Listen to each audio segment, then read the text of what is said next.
Hello students, मैं रवि रंजन आप लोगों का स्वागत करता हूं इंग्लिश बेस हिंदी में, जो आपको प्रोवाइड करता है 6ठी से 12वीं कक्षा तक के सभी विषयों के कंप्लीट वीडियो कोर्स, और वो भी फ्री ऑफ कॉस्ट। और ऐसा नहीं कि भाई 1 या 2 चैप्टर फ्री और उसके बाद कहा जाए भाई पैसे दो, तो भाई ऐसा यहां नहीं है। यहां आपको मिलता है best quality content, complete content, और इसके लिए आपको कोई चार्ज भी नहीं पे करना। भाई ये तो बहुत अच्छी बात है। चलो इसी बात के साथ करते हैं आज के सेशन को स्टार्ट। तो आज हम पढ़ने वाले हैं त्रिकोणमिति के कुछ अनुप्रयोग, जो कि कक्षा 10वीं का पाठ 9 है, और इसके पार्ट 2 पर पहुंच गए हैं मोस्ट इंपॉर्टेंट क्वेश्चन। जैसा कि आपने देखा था, इससे पिछली क्लास में हमने पार्ट 1 कंप्लीट किया था, जिसमें मोस्ट इंपॉर्टेंट क्वेश्चन कवर किए थे, जो बोर्ड के एग्जाम के पॉइंट ऑफ व्यू से बहुत ही ज्यादा इंपॉर्टेंट होते हैं। और वैसे 8 क्वेश्चन पिछली क्लास में की थी। आज भी उसके बाद के क्वेश्चन हम स्टार्ट करने वाले हैं, तो बस साथ में बने रहिए, मजा आने वाला है, क्योंकि हम बस वही क्वेश्चन करने वाले हैं जो आपके एग्जाम के पॉइंट ऑफ व्यू से बहुत ही ज्यादा इंपॉर्टेंट है। ओके, तो करते हैं सेशन को स्टार्ट और देखते हैं किस किस टाइप के क्वेश्चन हैं। चलो, तो यहां पर हमारे पास है प्रश्न नंबर 9, और 9वां क्वेश्चन क्या कहता है? तो भाई ये कहता है, एक मीनार के आधार से तथा एक सरल रेखा में a मीटर तथा b मीटर की दूरी पर स्थित 2 बिंदुओं से मीनार के शिखर का उन्नयन कोण जो है वो पूरक होगा। अब भाई देखो ये क्या कहना चाह रहे हैं, जैसे कि मैंने पिछली क्लास में बताया था और अब भी बता रहा हूं कि भाई इन क्वेश्चनों में सबसे पहला काम होता है इसका चित्र बनाना, इसकी आकृति बनाना, इसका फिगर ड्रॉ करना। अगर आपने ये कर लिया तो आपका ये क्वेश्चन लगभग 75% तक खत्म। ठीक है, यानी कि कहा जाए भाई अधिकतर क्वेश्चन वही सॉल्व हो जाता है, बस आपको फिगर बनानी आनी चाहिए। और फिगर बनाना बहुत आसान है भाई, आपको डर लगता है लेकिन आप इसको बड़ी स्थिरता से पढ़ोगे तो बड़े आराम से आएगा। जैसे कि हम देख रहे हैं इसमें क्या भाई, एक एक पॉइंट बता जाऊंगा, देखते जाइएगा। एक मीनार है, ठीक है, तो ये मीनार कैसा होता है? तो मीनार हमेशा खड़ा ही होता है, तो भाई इस तरह से मीनार बना दिया हमने। ठीक है भाई, ये मीनार है। ओके, मीनार के आधार से, आधार का मतलब इसका पैर हो गया यहाँ पे भाई, आधार से एक सरल रेखा में, एक सरल रेखा में मतलब मैंने एक सरल रेखा खींची यहाँ से भाई, एक सरल रेखा खींच दी, स्ट्रेट लाइन सरल रेखा। ठीक है, रेखा में a मीटर तथा b मीटर दूरी पर स्थित 2 बिंदु हैं, यानी कि इसके 5 बिंदु से a बिंदु एक बिंदु यहां पर है, एक बिंदु यहां पर है भाई, इसकी दूरी a है, ठीक है, और इसकी दूरी b है भाई। ये 2 बिंदु हमें दे रखे हैं जो कि इसके सामने है, जो कि पहला a दूरी पर है, दूसरा b दूरी पर है। जैसे किसने कहा है, रेखा में a मीटर की दूरी पर है और b मीटर की दूरी पर 2 बिंदुओं से मीनार के शिखर का उन्नयन कोण, मतलब इन दोनों बिंदुओं से मीनार के शिखर का, मीनार का शिखर कहाँ है तो भाई मीनार का शिखर तो यही होगा, इसका उन्नयन कोण, उन्नयन मतलब नीचे से ऊपर देखा जा रहा है, तो इन दोनों बिंदुओं से इसका उन्नयन कोण जो है वो पूरक है। अब ये पूरक क्या होता है भाई, मैंने तो पहले बनाया उन्नयन कोण, ठीक है। अब ये बताइए पूरक क्या होता है? तो पूरक ऐसे वह 2 कोण होते हैं जिनका योग 90 डिग्री होता है, यानी कि अगर ये दोनों कोण आपस में पूरक हैं तो इन दोनों का योग 90 डिग्री होगा। यानी कि हम अगर एक को थीटा लिखेंगे तो एक को 90 माइनस थीटा लिखेंगे, क्योंकि जब इसको आप जोड़ोगे, इनको जोड़ोगे, तो भाई देखो थीटा में अगर मैं जोड़ता हूं 90 माइनस थीटा, ये जोड़ता हूं तो इससे ये कैंसिल और 90 ही आ रहा है, यानी कि इन दोनों को जोड़ने पर, इन दोनों को जोड़ने पर 90 ही आ रहा है। डन। तो जब भी आपको दिखे पूरक कोण दिखे तो आप एक को थीटा मानो, एक को 90 माइनस थीटा मारो। डन, ठीक है भाई। अब इसने कहा है तो सिद्ध कीजिए, क्या सिद्ध करना है कि भाई मीनार की ऊंचाई, ये जो मीनार की ऊंचाई जो है वो √AB है, ये हमें सिद्ध करना है। चलो भाई सिद्ध करेंगे, कोई दिक्कत वाली बात नहीं। तो यहां पर इसके हल में आते हैं भाई, कैसे ये हल होगा। ठीक है, तो यहां की बात करें तो हल में सबसे पहले हमने क्या माना हुआ है, तो भाई इसकी नेमिंग कर देते हैं। नेमिंग में ये A आएगा, ये B आएगा, ये C आएगा और ये D आएगा। ठीक है, ये आ गया। अब भाई इसमें हमने लिखा भाई माना,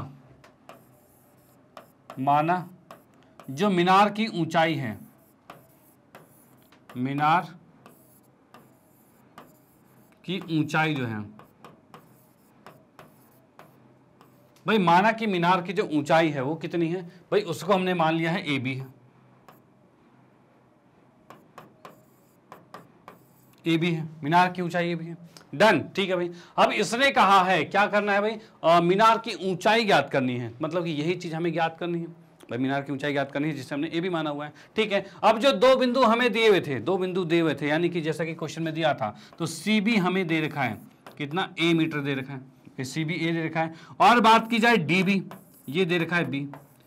ठीक है, ये चीज तो दे रखी है हमें, क्वेश्चन में दिया हुआ है। ठीक है भाई, अब हमें क्या ज्ञात करना है, AB ज्ञात करना है। तो AB ज्ञात करने के लिए क्या करेंगे, इस AB को ज्ञात करने के लिए हम लिखेंगे पहले त्रिभुज ABC की बात करेंगे। ये जो ABC त्रिभुज है उसमें देखते हैं। तो भाई लिखा हमने त्रिभुज ABC में भाई त्रिभुज एबीसी में, जैसे कि आप देख पा रहे हो एबीसी त्रिभुज है और ये अगर पोल है तो ये हमेशा 90 का होगा। भाई हमेशा लंबवत ही होता है, जो मीनार जो होती है वो हमेशा लंबवत होती है, तो हमने यहाँ पर 90 डिग्री लिखा। डन। अब देखो इस त्रिभुज में जैसा कि हम देख पा रहे हैं कोण बी जब 90 डिग्री का है, ठीक है, कोण बी 90 का है, तो इसका मतलब इसके सामने वाला ये कर्ण होगा, ठीक है, और ये कोण हमें दिया हुआ तो इसके सामने वाला लंब होगा और नीचे जो है ये आधार होगा।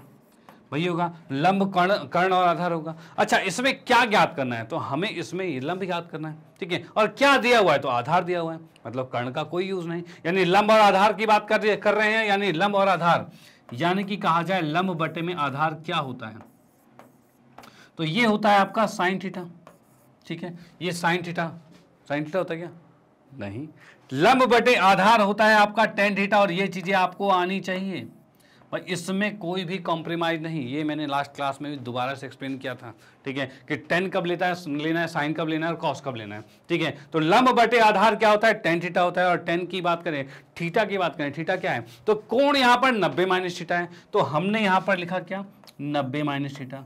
भाई जो कोण होगा वही लेंगे, ठीक है, सीधे थीटा नहीं लेंगे, जो कोण है वो लेंगे, तो कोण 90 माइनस थीटा ही ले लिया हमने। ओके, अब ये 90 माइनस थीटा को मैं क्या लिख सकता हूं, तो tan 90 माइनस थीटा ये होता है कॉट थीटा। ये फॉर्मूले आपने पढ़े होंगे थोड़े, ठीक है, और लंब की बात करें तो लंब कितना है, तो ए बी है, तो भाई ए बी लिखा, ठीक है, और आधार की बात करें तो वो ए है, तो हमने उसको ए लिख दिया, भाई ये चीज आ गया, ठीक है। उसके बाद सेकंड की बात करें तो दूसरा त्रिभुज बड़ा वाला त्रिभुज लेते हैं और उसमें देखते हैं क्या चीजें, तो बड़े वाले त्रिभुज की बात करते हैं। त्रिभुज बड़ा वाला कौन सा है, ए बी डी में, इसमें भी कोण बी जो है वो 90 डिग्री का है। भाई बड़े त्रिभुज की बात करें तब भी तो कोण बी 90 का ही है, ठीक है, और इस कंडीशन से क्या होगा, तो इस कंडीशन से हमारे पास 90 के सामने वाला ये कर्ण हो जाएगा, लंब यही है, और नीचे जो पूरा है वो आधार होगा, भाई यही होगा, ठीक है। अब भाई इसमें क्या करना है, तो आधार हमें दे रखा है, लंब हमें ज्ञात करना है, मतलब फिर से टेन लगेगा, तो हम लगाएंगे यहां पर टेन थीटा, ठीक है, टेन थीटा, और थीटा ही क्यों लिखा, क्योंकि इस बड़े त्रिभुज का जो कोण दिया हुआ है वो थीटा दे रखा है, छोटे में 90 माइनस थीटा तो 90 माइनस थीटा लिखा, बड़े में थीटा दे रखा है तो हम थीटा ही लिखेंगे। डन, चलो ठीक है। उसके बाद भाई ये आ रहा है हमारे पास लंब बटे में और आधार है, ठीक है, और ये लंब क्या है हमारे पास, तो लंब की बात करें तो ये ए बी है, तो इसको सीधे लिखेंगे भाई ये ए बी है, आधार कितना है, तो बी है, तो इसको सीधे लिखा हमने, बी आ गया। चलो भाई ये चीज आ गई हमारे पास। ओके, हमें ज्ञात क्या करना है, तो हमें ज्ञात करना है यहाँ पर हमें यहाँ पर ज्ञात करना है ए बी, जैसे कि क्वेश्चन में कहा था मीनार की ऊंचाई जो कि ए बी है, तो ए बी ज्ञात करना है। तो भाई ए बी कैसे ज्ञात होगा, तो ए बी ज्ञात करने के लिए हम क्या करते हैं, इसमें इन दोनों को गुना कर देते हैं। भाई इस बी को मैं इधर लेके आता हूँ तो बी tan थीटा आएगा, बराबर में ए बी आ गया, ठीक है। इस ए को इधर गुना करेंगे तो ए cot थीटा आएगा, बराबर में ए बी आ गया, ठीक है। ये पहली समीकरण होगी और दूसरी समीकरण होगी, ठीक है। अब यहां पर क्या है, समीकरण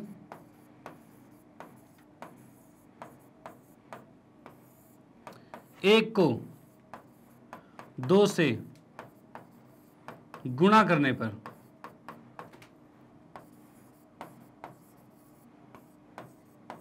भाई समीकरण एक को 2 से गुणा करने पर, गुणा करेंगे तो क्या होगा, तो लेफ्ट वाला लेफ्ट से गुणा होगा, राइट वाला राइट से गुणा होगा, यानी मैं कह सकता हूं a cot थीटा गुने में b tan थीटा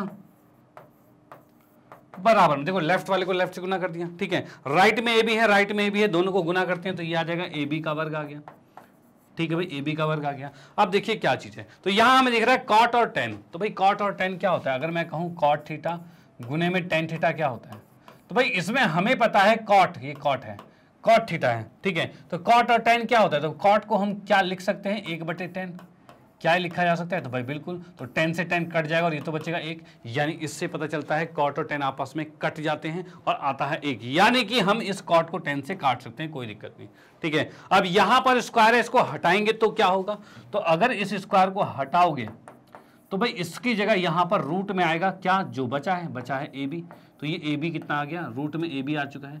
क्या हमें यही ज्ञात करना था, भाई क्या हमें यही ज्ञात करना था, इसका ये मतलब इस मीनार की ऊंचाई ज्ञात करनी थी, ए बी मतलब मीनार की ऊंचाई, क्या यही ज्ञात करनी? तो बिल्कुल, तो यहां पर ये रूट ए बी सिद्ध करना था, रूट ए बी सिद्ध हो चुका है और ये क्वेश्चन यहां पर समाप्त होता है। बड़े इजिएस्ट तरीके से, कोई दिक्कत वाली बात नहीं है। ओके, तो यहां पर कोई बड़ा लॉजिक लगाने की जरूरत नहीं पड़ी। क्वेश्चन बस आपको ये देखना था क्या कि भाई यहां पर कहा है पूरक हो। अब यहीं पर बच्चे कंफ्यूज होते हैं कि सर कोण तो दिया ही नहीं हुआ है, हम कैसे ज्ञात करें? भाई क्वेश्चन देख के वही डर लग जाता है कि भाई कोण तो दिया ही नहीं हुआ है, कैसे याद करें? तो इसमें डरने की कोई बात नहीं है। अगर पूरक दिया है तो आप ऐसे कर सकते हो, थीटा और 90 माइनस थीटा कर सकते हो, कोई दिक्कत नहीं। ओके, क्योंकि हमें पता है दोनों का योग 90 होता है, तो एक को थीटा एक को 90 माइनस थीटा तो लिखेंगे ही, ये तो होगा ही। तो इस तरह से आप फिगर बना लोगे। उसके बाद भाई जैसे ही आपको एक त्रिभुज दिखता है, इस तरह का फिगर दिखता है, तो आप देख रहे हो एक छोटा त्रिभुज एक बड़ा त्रिभुज आपको दिख रहा है ना, दोनों से हमने दो समीकरण निकाली और दोनों को आपस में गुणा किया और हमारा आंसर सामने, डन। तो आप इसका स्क्रीनशॉट ले सकते हो। ये भी एक मोस्ट इंपॉर्टेंट क्वेश्चन है, ये भी कई बार पूछा जा चुका है आपके एग्जाम में। तो भाई इस तरह के क्वेश्चन आते ही आते हैं। ओके, तो भाई इसका आपने स्क्रीनशॉट ले लिया है। फिर हम आते हैं नेक्स्ट क्वेश्चन पे और देखते हैं भाई नेक्स्ट कौन सा टाइप है, किस टाइप का क्वेश्चन मोस्टली पूछा जाता है। ओके, चलो हाँ जी, तो अगला क्वेश्चन हमें दे रखा है, एक हवाई जहाज भूतल से 200 मीटर की ऊंचाई पर उड़ रहा है। अब देखो वही चीजें, आपको क्या करना है, इसमें सबसे पहले फिगर बनानी। तो पहले हम फिगर बनाते हैं। तो फिगर में क्या बनाएंगे भाई, ये कुछ धरती है, यहां पर भाई ऊपर कोई उड़ रहा है। क्या उड़ रहा है भाई? एक जहाज उड़ रहा है जो कि 200 मीटर की ऊंचाई पर उड़ रहा है। भाई मैंने यहां पर देखा, ये 200 मीटर की ऊंचाई पर एक जहाज उड़ रहा है। चलो अच्छी बात है, 200 मीटर की ऊंचाई पर उड़ रहा है। उसके बाद क्या कहा है भाई, इस ऊंचाई पर उड़ते हुए हवाई जहाज से नदी के दोनों किनारे पर स्थित दो बिंदुओं के अवनमन कोण कितने हैं? विपरीत दिशा में क्रमशः 45 और 60 डिग्री है। यानी कि इसने क्या कहा है, ऊपर तो जहाज उड़ ही रहा है, नीचे ये कुछ समुद्र तल है, यहां से इसने इसको देखा, इस बिंदु पे कुछ है और यहां पर कुछ है, ठीक है, इन दोनों को देखा है। ओके, तो जैसा ये कह रहा है, ऊंचाई पर उड़ते हुए हवाई जहाज से नदी के दोनों किनारों पर, एक नदी है पूरा, इसके दोनों किनारों पर क्या है भाई, स्थित दो बिंदु हैं। भाई स्थित दो बिंदु हैं, एक बिंदु ये एक बिंदु वो है। इन दोनों बिंदुओं का अवनमन कोण, अब ये अवनमन कोण क्या होता है? तो अवनमन कोण की बात करें तो ऊपर मैंने एक समांतर रेखा खींची है, ऊपर के कोण को अवनमन कोण कहा जाता है। भाई ये अवनमन है और ये अवनमन है। ओके, चलो भाई अवनमन कोण कितना है? परस्पर विपरीत दिशा में, विपरीत दिशा मतलब एक अगर इस दिशा में है तो एक उस दिशा में होगा। ओके, चलो अब इसने कहा है क्रमशः कितना है? 45 और 60 डिग्री है। भाई 45 और 60 डिग्री है, तो ये हमने बनाया 45 डिग्री का और ये बनाया 60 डिग्री का। चलो भाई इतनी बात हो गई। ओके, अब इसने कहा है नदी की चौड़ाई ज्ञात कीजिए। ये जो नदी है इसकी पूरे की चौड़ाई ज्ञात करनी है। यानी आसमान से कोई नीचे देख रहा है नदी को और देख के सीधे उसकी चौड़ाई नाप दे रहे हैं। ये तो जादू हो गया।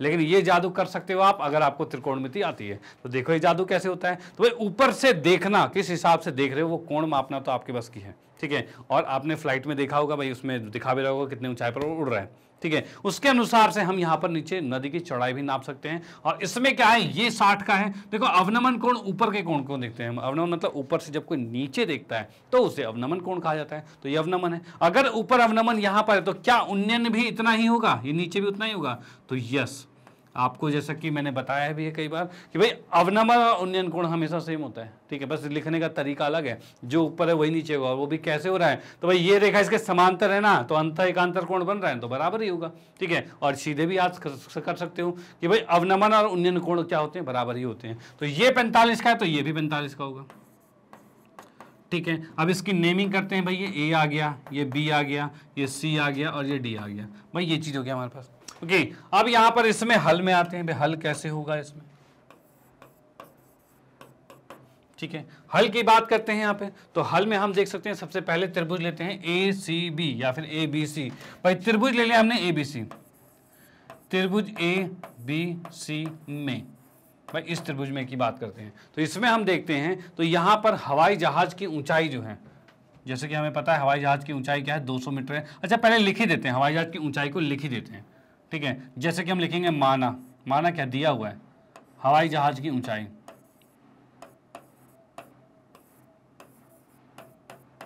हवाई जहाज की ऊंचाई जो है, जिसे हमने माना हुआ है AC, और ये हमें दे रखा है 200 मीटर,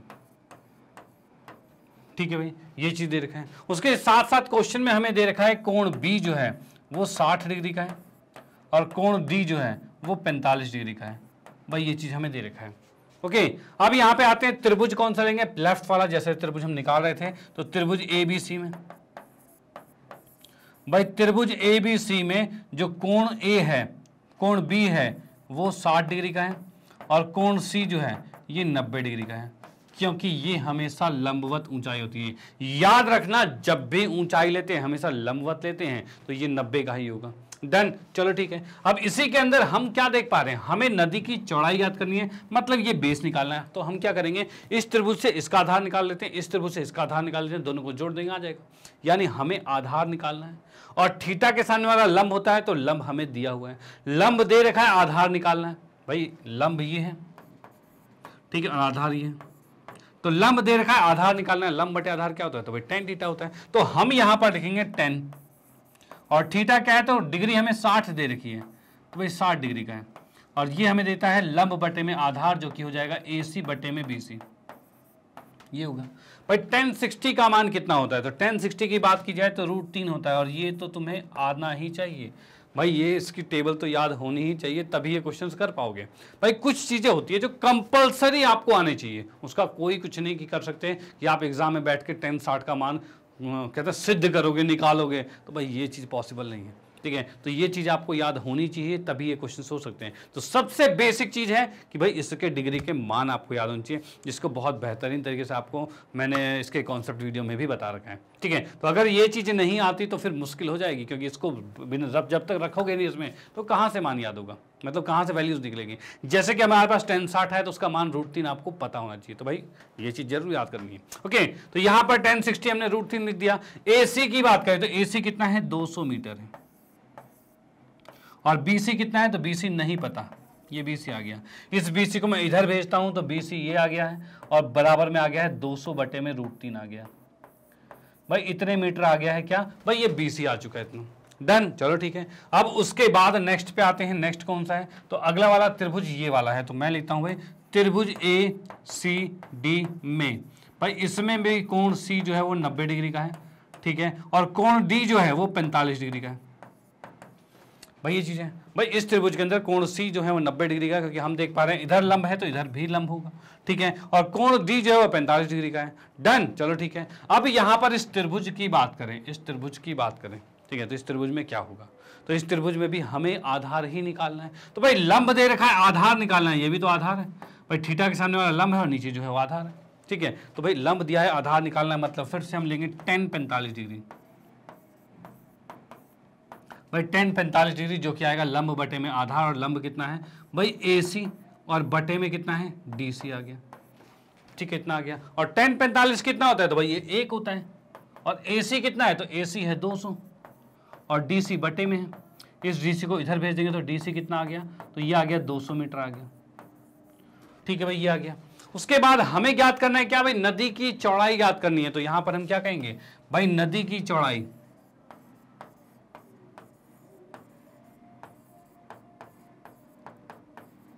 नदी की चौड़ाई की बात करें तो नदी की चौड़ाई जो होती है वो होती है भाई BC प्लस में CD। भाई नदी की चौड़ाई क्या है, BC प्लस में CD, इन दोनों को जोड़ा जाएगा। अब भाई BC कितना है, 200 बटे में √3, तो यहां लिखा हमने 200 बटे में √3 लिखा है, प्लस में CD की बात करें तो ये हमें आ रखा है 200 आ रखा है, तो 200 लिख दिया हमने, ठीक है, ये चीज आ चुकी है हमारे पास। ओके, अब इसको अगर मैं सॉल्व करता हूं तो कैसे सॉल्व होगा, तो यहां पर अगर मैं इसमें से 200 कॉमन ले लेता हूं, भाई 200 कॉमन ले लिया तो बच गया क्या, 1 बटे में √3 प्लस में 1 बचा है, ठीक है, ये चीज आ चुका है। अब देखिए क्या चीज है, मैं यहाँ पर डायरेक्टली ही कर देते हैं, भाई 1 प्लस 1 बटे √3 और प्लस में 1 की बात करें तो भाई इसका एलसीएम लेंगे तो कितना आएगा, तो √3 आएगा, और ये √3 ऊपर गुना होगा तो 1 प्लस में √3 आ जाएगा, ठीक है। तो यानी कि इसी चीज को हम क्या लिख सकते हैं भाई, इसको लिख सकते हैं 1 प्लस में √3 बटे में 3 √3, लेकिन नीचे √3 तो नहीं छोड़ना, तो क्या करें, तो इसका परिमेयकरण करेंगे। तो परिमेयकरण करोगे तो क्या होगा, तो √3 से गुना और √3 से भाग करना पड़ेगा, भाई ये चीज करना पड़ेगा, और जैसे ही √3 से गुना करोगे तो ये ऊपर √3 आएगा, प्लस में 3 आएगा, नीचे 3 आएगा, भाई ये चीज आएगा। यानी इसी चीज को हम ये लिख सकते हैं 3 प्लस √3 बटे में 3, यानी कि मैं इसको लिख देता हूं, ये आ गया 200, और ब्रैकेट में कितना आ जाएगा, √3 प्लस में 3 बटे में 3, इतने मीटर। भाई ये आंसर आ चुका है, ये नदी की चौड़ाई है। अगर क्वेश्चन में यहाँ पर √3 का मान दिया रहता है, जो कि होता है कितना भाई, √3 का मान अगर आपको दे रखा होता कि ये है 1.732, ये दे रखा है, तो इस मान को यहाँ रखते हैं और इसका एग्जैक्ट आंसर निकाल लेते हैं। और अगर नहीं दे रखा तो आप इतने में भी छोड़ दो, ये भी सही आंसर, कोई दिक्कत वाली बात नहीं, आपको ज़्यादा करने की जरूरत नहीं है। डन। तो ये क्वेश्चन यहाँ पर कंप्लीट होता है। यहाँ पर हमने इसमें नदी की चौड़ाई भी ज्ञात कर ली, भाई नदी की चौड़ाई कितनी है। तो आप इसका स्क्रीनशॉट ले लो और उसके बाद हम आते हैं नेक्स्ट क्वेश्चन पे। इसकी भी प्रैक्टिस जरूर करनी है, ये भी आपका एक मोस्ट इंपॉर्टेंट क्वेश्चन। भाई अलग अलग टाइप के क्वेश्चन आपको बताते जा रहा हूँ, जो कि आपके एग्जाम में कई बार पूछे ही जाते हैं, कभी इस टाइप का कभी उस टाइप का। तो ये टाइप्स अगर आपने कर लिए फिर तो कोई दिक्कत ही नहीं होनी है। ओके, तो यहाँ पर ये क्वेश्चन समाप्त होता है और मिलते हैं नेक्स्ट क्वेश्चन पे। अगला क्वेश्चन देखते हैं भाई, अगला किस टाइप का है।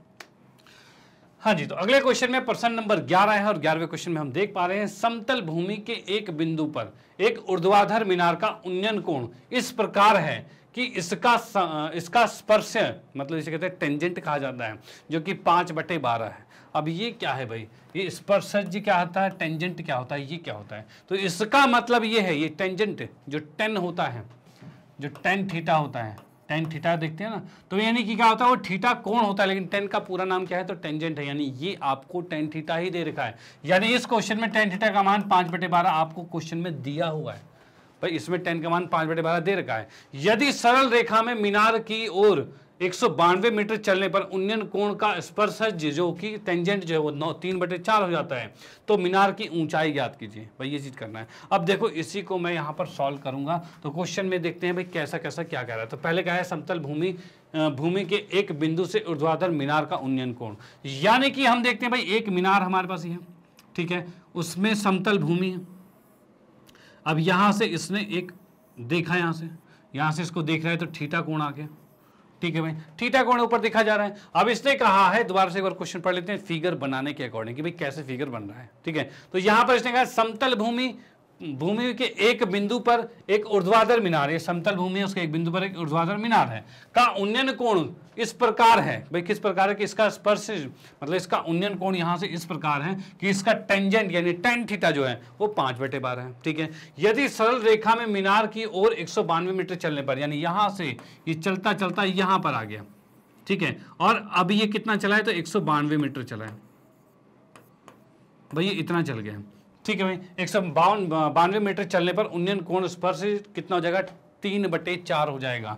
यानी कि इसको मैं कहूं तो ये हमें नहीं पता क्या है, ये x मान लिया मैंने, ठीक है, ये x हो गया है। लेकिन इस x की बात यहां पर ये हुई है कि 10x जो है वो 3/4 दे रखा है। चलो कोई नहीं, तो मीनार की ऊंचाई ज्ञात करनी है, तो भाई यहां पर हम इसकी नेमिंग करते हैं पहले। तो ये आ गया A, ये आ गया B, ये आ गया C और ये आ गया D। भाई ये चीज हमारे पास हो चुका है। ओके, अब यहां पर लिखते हैं भाई हल, ठीक है, हल करना है। तो हल की बात की जाए तो यहां पर भाई मैंने माना, तो यहां पर लिख देंगे माना मीनार की ऊंचाई,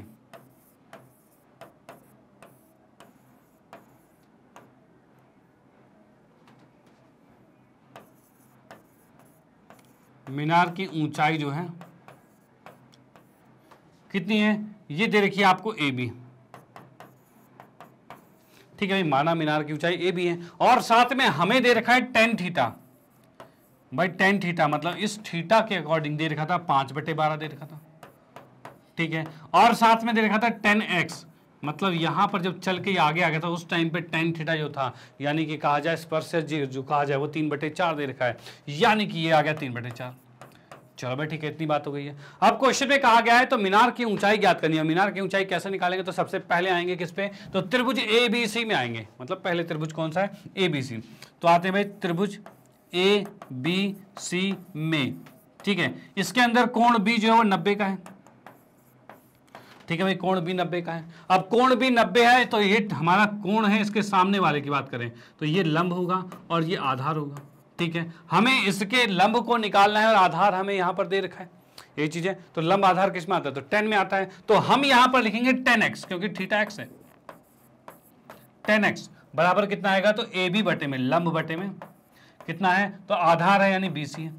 भाई ये चीज है। और 10x का मान कितना था, 3/4 है, तो यहां पर 3/4 कर दिया गया, ठीक है। AB की बात करें तो AB हमें ज्ञात करना है, तो AB को AB ही रहने दो, ठीक है, और यहां से BC रहने दिया हमने। भाई ये चीज़ आगे इसका हम यूज़ करेंगे, आगे भाई आगे यूज़ करेंगे इसका। उसके बाद नेक्स्ट पे आते हैं, तो नेक्स्ट क्या है हमारे पास, तो भाई आगे में हम देखते हैं, इसको मैं यहीं पर से स्टार्ट कर देता हूँ कि भाई त्रिभुज कौन सा वाला, तो बड़े त्रिभुज की बात करें तो ADB में भाई इसमें भी कोण B जो है वो 90 डिग्री का है। भाई इसमें भी कोण B क्या है, 90 डिग्री का है। और यहाँ की बात की जाए तो भाई यहाँ पर हम कह सकते हैं थीटा अगर ये है, थीटा अगर ये है तो उसके अकॉर्डिंग लंब वही होगा, आधार नीचे पूरा होगा, यानी कि इसमें भी हम आएंगे tan थीटा पे, ठीक है। और लंब कितना है तो AB है, और आधार कितना होगा तो ये पूरा यानी कि DB होगा, ठीक है भाई, ये चीज हो गया। ओके, अब यहां पर tan थीटा का मान कितना दे रखा है, तो tan थीटा का मान हमें दे रखा है 5/12, तो भाई लिखा हमने 5/12। और ये AB है, AB कितना है तो भाई AB को AB ही रहने दो, वो नहीं पता हमें। ओके, और नीचे DB है, और DB को हम क्या कह सकते हैं, तो DB हमारे पास है 192, भाई DB है 192, और प्लस में कितना आ रखा है तो भाई BC है, भाई ये BC आ गया, भाई ये चीज आ गया। इसको अगर मैं इस साइड गुना करता हूं तो ये 5 के साथ ऊपर गुना होगा, तो भाई 5 गुने में 192 प्लस में BC बराबर में 12 AB होगा, भाई ये चीज हो गया, ठीक है। अब भाई इसमें क्या करते हैं, 5 को अंदर गुना कर देते, तो 5 को अंदर गुना करोगे तो क्या आएगा, 5 दूनी 10 और 9 पंचे 45, 46 और 5 कम 5 4 9, भाई ये आ गया 960 आ गया, ठीक है, 960 आ चुका है। अब भाई इसको 5 को जब BC से गुना करेंगे तो 5 BC आएगा बराबर में 12 AB आ गया, ठीक है भाई ये चीज आ गया। ओके, अब यहां पर देखिए BC का मान यहां से निकाला जाए तो कितना होगा, तो BC को मैंने इस साइड लेके आया, ये 4 ऊपर आएगा, 4 AB बटे में 3 है, इसका मान BC का मान उठा के यहां पर रख देंगे, ठीक है। तो भाई BC का मान जैसे यहां पर उठा के रखोगे तो कितना आ रहा है हमारे पास, तो यहां पर आ रहा है भाई 960, यही लिखता हूं मैं, प्लस में 5 और BC की जगह 4 AB आएगा बटे में 3 है, और बराबर में कितना आ रहा है भाई 12 AB आ गया, ठीक है भाई ये चीज आ गया। इसको उठाकर दूसरी साइड भेजते हैं तो भाई 960 है, ठीक है, बराबर में 12 AB, और माइनस में 5 चौक 20 AB बटे में 3 है, तो भाई यहां पर कर दिया,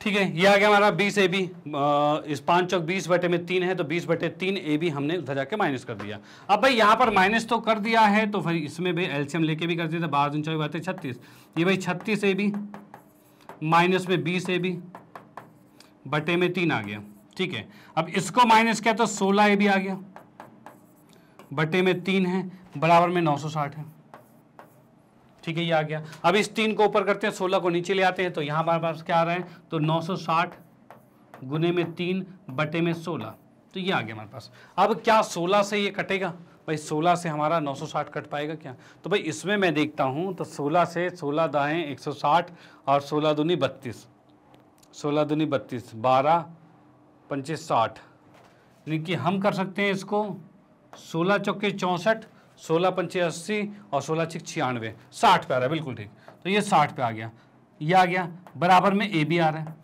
यानी यहां से हम देखते हैं 60 को जब 3 से गुना करें 6 3 18 180 आ जाएगा, यानी कि फाइनली AB का मान कितना आ गया, 180 मीटर आ गया है। भाई ये इसका आंसर आ चुका है।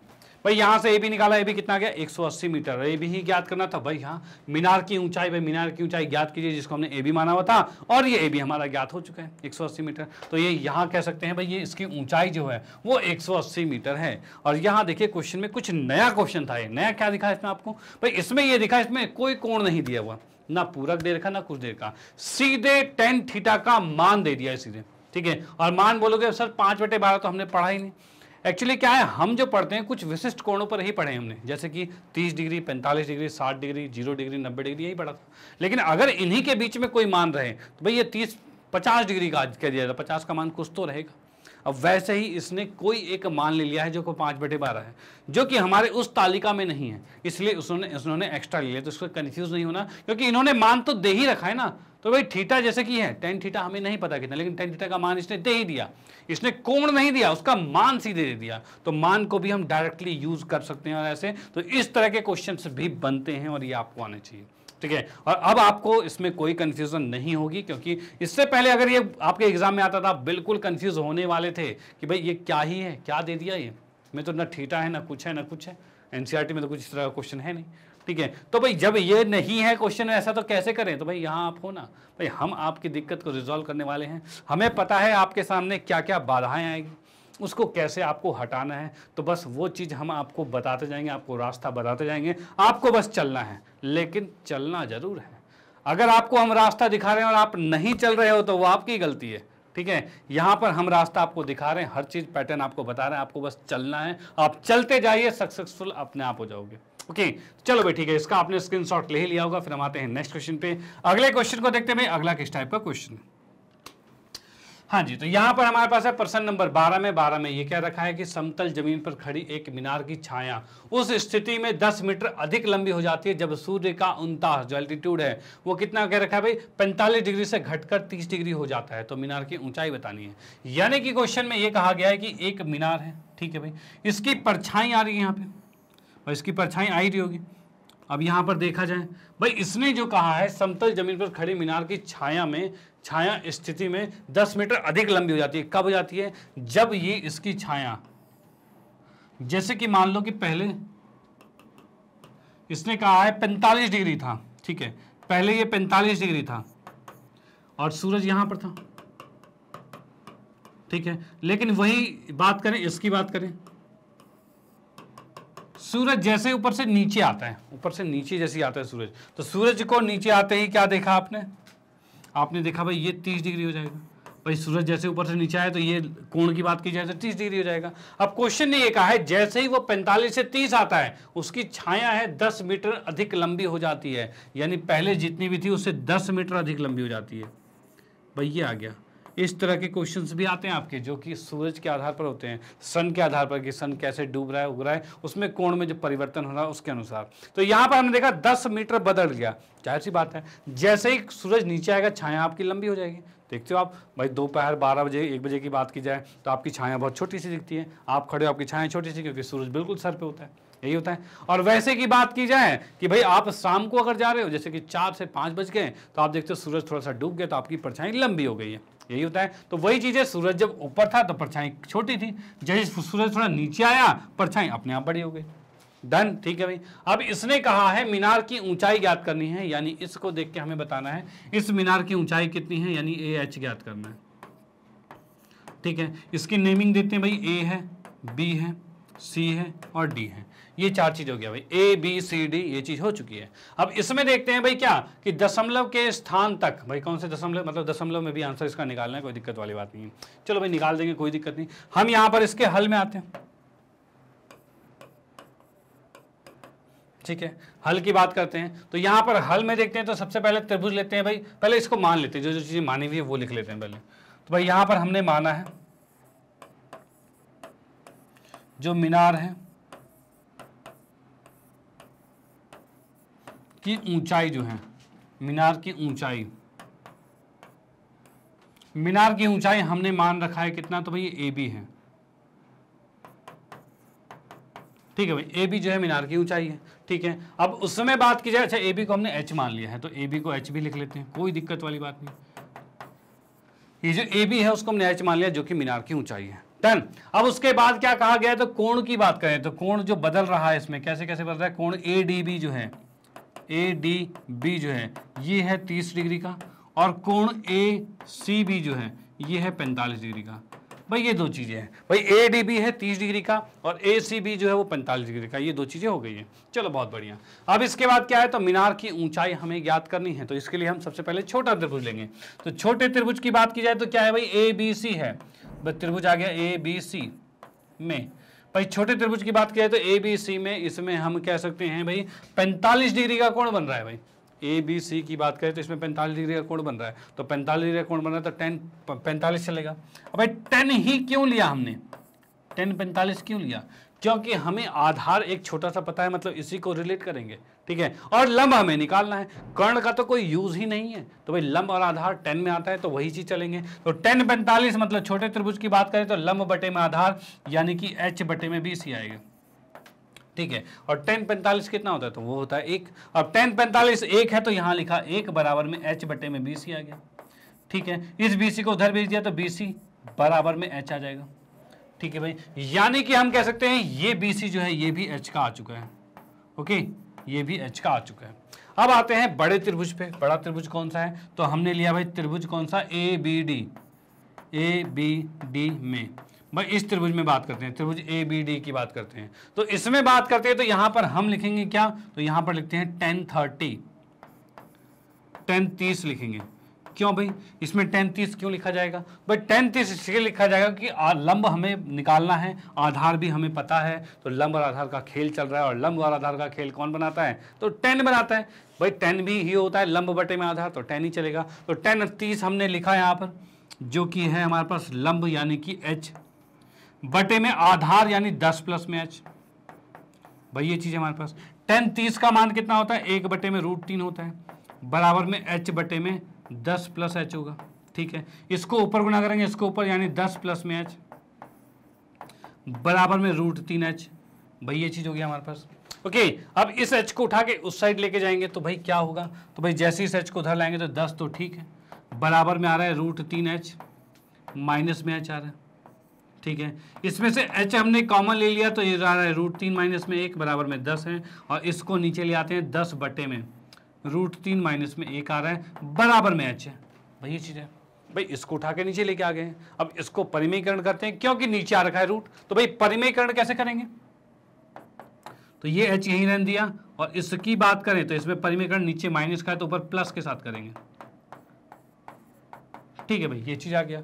अब भाई इसको अगर मैं सॉल्व करता हूं तो भाई ऊपर तो सही है, H का मान ऊपर 10 को गुना करेंगे तो 10 और √3 प्लस में 1 आ जाएगा। ठीक है, नीचे की बात करें तो A² माइनस B², क्यों भाई A माइनस बी और A प्लस बी क्या होता है, A² माइनस B², यही होता है। तो हम यहां पर लिखेंगे भाई A² मतलब √3 का स्क्वायर 3 होता है तो 3 लिखा, और माइनस में 1 का स्क्वायर 1 होता है तो 1 लिखा, और √3 का मान क्या होता है, तो भाई इसने कहा दशमलव तक ज्ञात करना है, यानी आपको पता होना चाहिए √3 का मान होता है 1.732 होता है।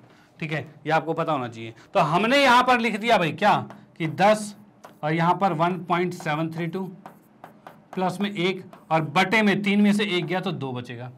भाई ये चीज आ गया।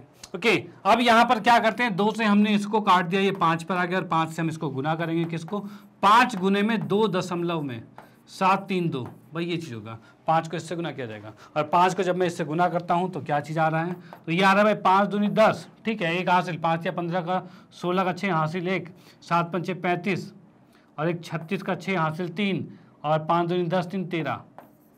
भाई ये आ रहे हैं 13 पॉइंट, भाई इसको लिखते हैं 13.660। भाई ये H आ गया, यानी इसकी जो ऊंचाई है वो 13.66 है। ठीक है, इतने मीटर। डन। तो ये क्वेश्चन भी यहां पर समाप्त होता है, जो कि हमने देखा कि मीनार की ऊंचाई जो आ गई है वो 13.66 मीटर आ गई है। ओके, तो आप इसका स्क्रीनशॉट ले सकते हो, और उसके बाद हम चलते हैं नेक्स्ट क्वेश्चन पे, क्योंकि वैसे ये भी बहुत इंपॉर्टेंट क्वेश्चन था और एक क्वेश्चन नया जैसा भी था, तो फिर इसको भी आपको करनी है प्रैक्टिस। और चलते हैं नेक्स्ट क्वेश्चन पे और देखते हैं भाई अगला मोस्ट इंपॉर्टेंट क्वेश्चन कौन सा है। ओके, चलो। ओके, तो आते हैं नेक्स्ट क्वेश्चन पे। तो अगला हमारा प्रश्न नंबर 13 है, 13वां क्वेश्चन है। उसमें देखते हैं भाई कैसा क्वेश्चन है। तो यहां पर हमने देखा भाई एक हवाई जहाज जमीन से 1200 मीटर की ऊंचाई पर उड़ते हुए एक समुद्र में एक ही दिशा में गतिमान 2 पानी के जहाजों को देखता है। यानी क्या हो रहा है, एक जहाज मान लो कि ऊपर उड़ रहा है, यहाँ पे चलो यहाँ उड़ रहा है, और नीचे ये पानी है, यहाँ पर एक यहाँ पर जहाज है, नीचे दूसरा यहाँ पर है। जैसे कि इसने कहा है कि 1200 मीटर ऊंचे जहाज ऊंचाई पर जहाज उड़ रहा है। ठीक है, और वहां से उड़ते हुए एक ही समुद्र में एक ही दिशा में गतिमान 2 पानी के जहाज, मतलब 2 पानी के ये जहाज हैं, को देखता है, मतलब ऊपर से नीचे देख रहा है। तो यहाँ की बात की जाए तो इसकी ऊंचाई जो है ये तो 1200 मीटर है। ठीक है भाई, ये 1200 मीटर हो गया, और ऊपर से इसका जो देखा जा रहा है, मतलब ये जहाज से नीचे पानी के अंदर दोनों जहाजों को देख रहे हैं। ठीक है भाई, यदि दोनों जहाज हवाई जहाज के एक ही और इस प्रकार गतिमान है, यानी कि ये इस जहाज के एक ही ओर है, ऐसा नहीं कि एक इधर है दूसरा दूसरी तरफ है, नो, एक ही ओर है, मतलब हमारा डायग्राम ठीक है।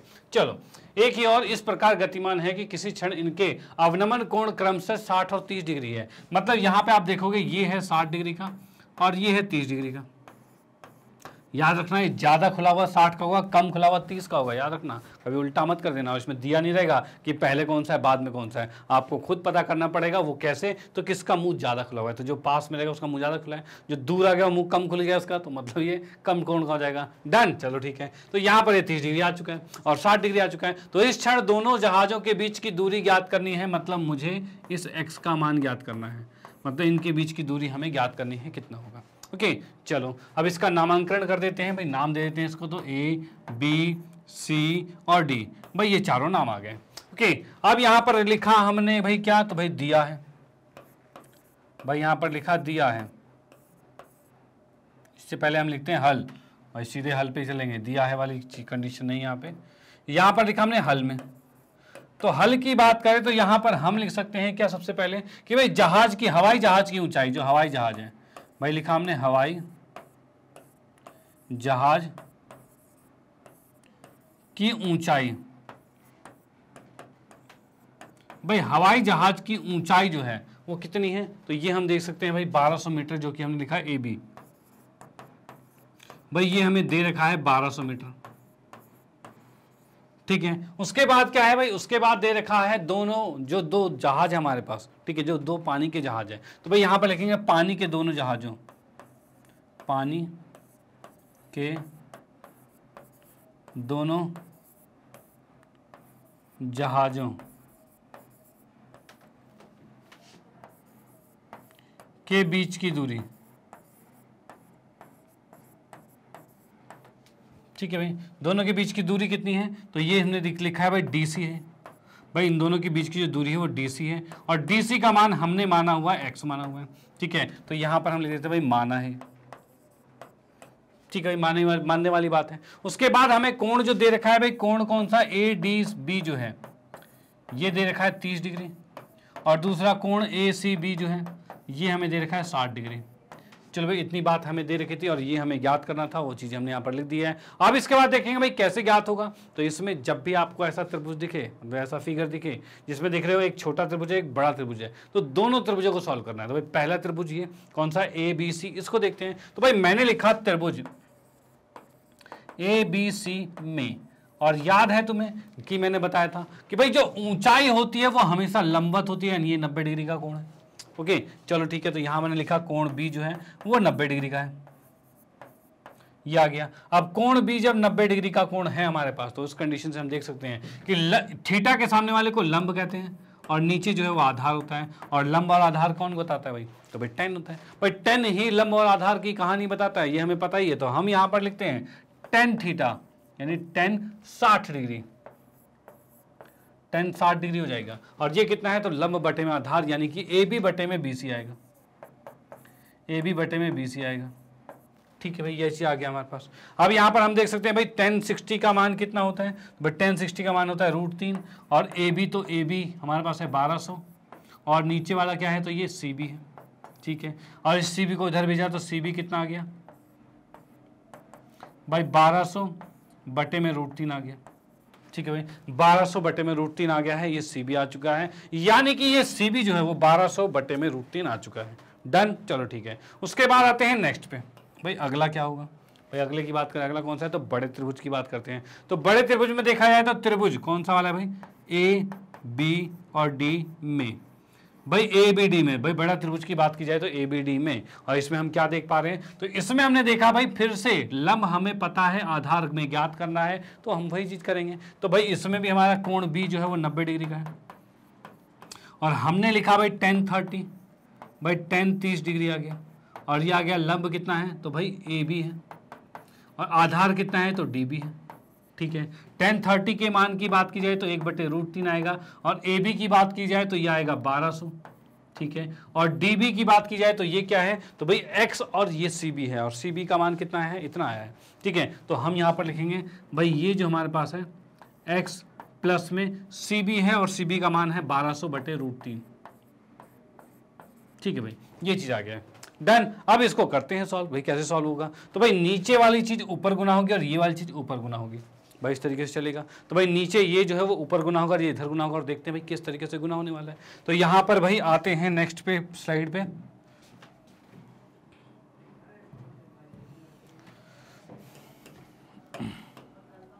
हाँ जी, तो ये x प्लस 1200 बटे √3 को जब हमने 1 से गुना किया तो यहां पर ये आ गया x, एक मिनट, x प्लस में 1200 बटे में √3 बराबर में 1200√3। भाई यही है, भाई ये √3 ऊपर जाके गुना होगा और ये वाली चीज इधर जाके गुना होगी, तो यही हमने लिख दिया 1200√3 राइट में आ गया और यहाँ पर ये चीज आ गया है। अब इसमें हम देखते हैं भाई, इसको उठा के दूसरी तरफ भेजेंगे तो x का मान कितना आ रहा है, तो 1200√3 माइनस में 1200 बटे में √3। भाई ये चीज आ गया। इसका एलसीएम हम लेते हैं तो कितना आएगा, तो भाई एलसीएम लिया तो √3 आ गया, ये √3 इधर गुना होगा तो 1200 गुने में 3 आ जाएगा। भाई √3 को गुना करेंगे कितना आएगा, तो भाई 3 आएगा। तो भाई 3 लिखा हमने, क्योंकि हमें पता है √3 को जब √3 से गुना करते हैं तो वो √3 का वर्ग होता है और ये वर्ग रूट को काटता है और 3 बचता है, यानी इन दोनों को गुना करेंगे तो 3 आएगा। तो वैसे ही √3 को √3 से गुना किया तो 3 आया है और माइनस में 1200 है। ठीक है भाई, ये चीज आ गया। अब यहां पर देखेंगे 12 दूनी 24 बात है 3600 में से घटा 1200 तो कितना बचा ये, तो भाई ये बच गया है 2400।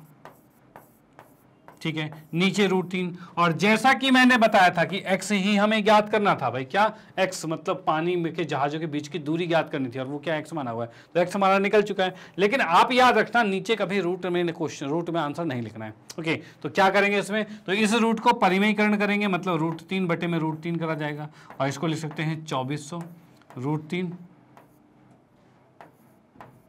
और नीचे की बात की जाए तो ये आ जाएगा 3 आ जाएगा। ठीक है, √3 क्या हो जाएगा, 3 हो जाएगा। जैसे कि बताया था कि √3 को गुना करते हैं तो 3 आता है। तो भाई ठीक है, अब 3 से जब इसको काटेंगे तो 3 8 24 यानी 80 पे गया है, यानी हम क्या कह सकते हैं यहाँ पे x का मान हो जाएगा 80 नहीं 800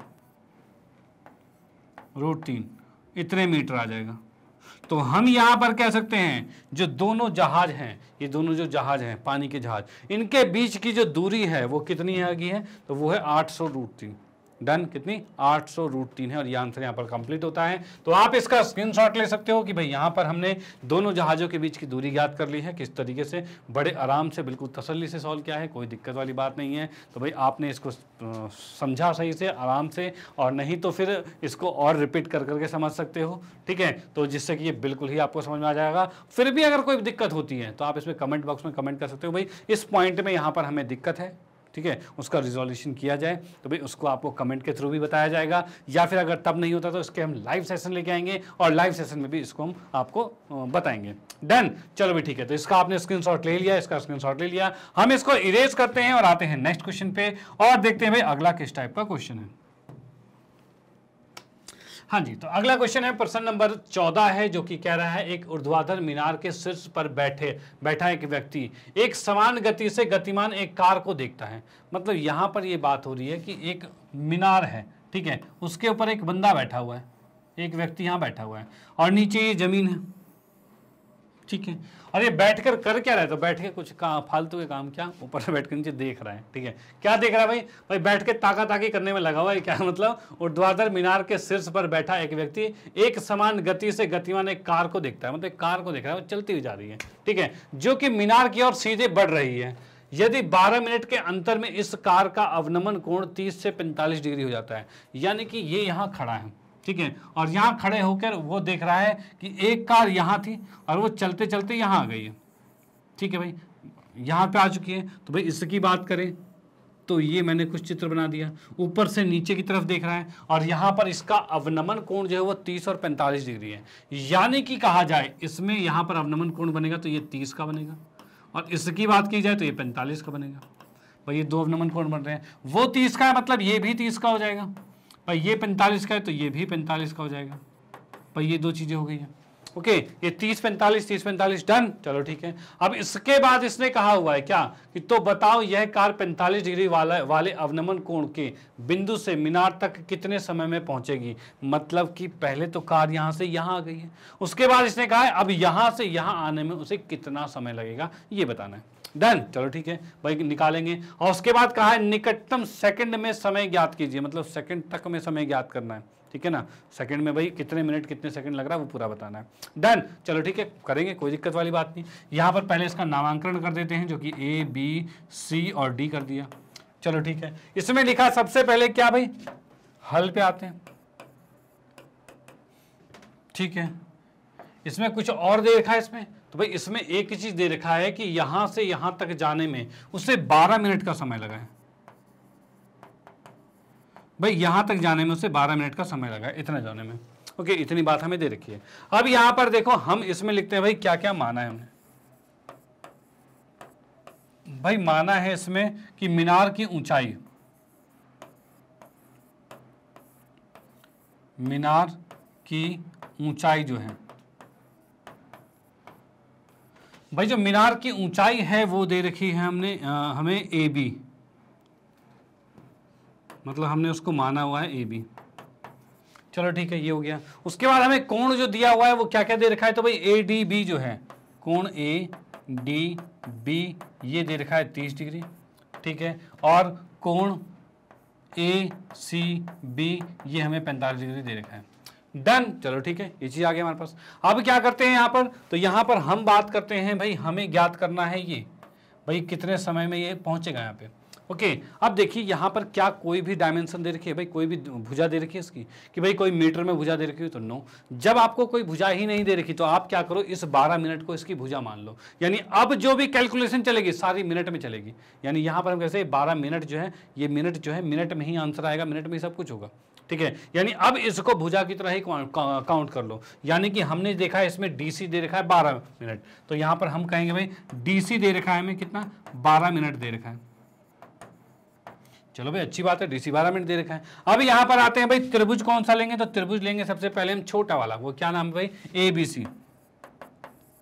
और इसके अंदर कोण बी जो है वो 90 डिग्री का है, भैया ये भाई कोण भी तो 90 का होना ही था, भैया 90 का हो गया। अब भाई यहाँ पर हमें आधार पता है, लंब निकालना है, यानी ये लंब है और आधार है, इन्हीं का रिलेशन तो चाहिए हमें। तो लंब बटे आधार क्या होता है, तो 10 होता है। तो एक चीज आपको पता ही है, जैसे ही आपको 45 डिग्री दिख जाए यानी कि लंब और आधार बराबर है, ठीक है। यानी ये x का है तो ये भी x का होगा। कैसे, तो देखिए भाई कैसे, तो यहाँ पर मैंने लिखा 10 45, भाई लिख दिया 10 45 डिग्री, ठीक है। और बराबर में लंब बटे में आधार है, और लंब कितना है ए बी, तो हमने लिखा यहाँ पर ए बी, ठीक है। और आधार कितना है, तो भाई बी सी है, तो भाई बी सी लिख दिया।